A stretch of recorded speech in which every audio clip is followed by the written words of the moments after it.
আসামি ধরতে গিয়ে নারীর মাথায় পিস্তল ঠেকানোর ঘটনায় তোলপাড় ব্রাহ্মণবাড়িয়া।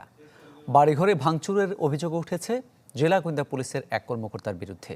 এরপর থেকেই নিরাপত্তাহীনতায় ভুগছে পরিবারটি। যদিও জেলা পুলিশের আশ্বাস, ঘটনার তদন্ত সাপেক্ষে নেওয়া হবে ব্যবস্থা। আসামি ধরতে গিয়ে নারীর মাথায় পিস্তল তাক।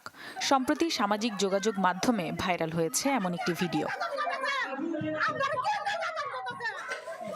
ব্রাহ্মণবাড়িয়ার সদর উপজেলার থলিয়ারা গ্রামের বাসিন্দা ও সৌদি প্রবাসী নুরুল আলম নুরুর বিরুদ্ধে মাসখানেক আগে একটি মামলা হয় থানায়। অভিযোগ, সৌদি আরব থেকে আরেকজনের স্বর্ণ এনে বুঝিয়ে দেননি পুরোটা।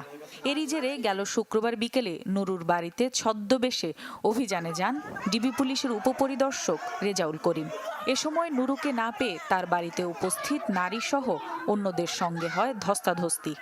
এক পর্যায়ে পিস্তল তাক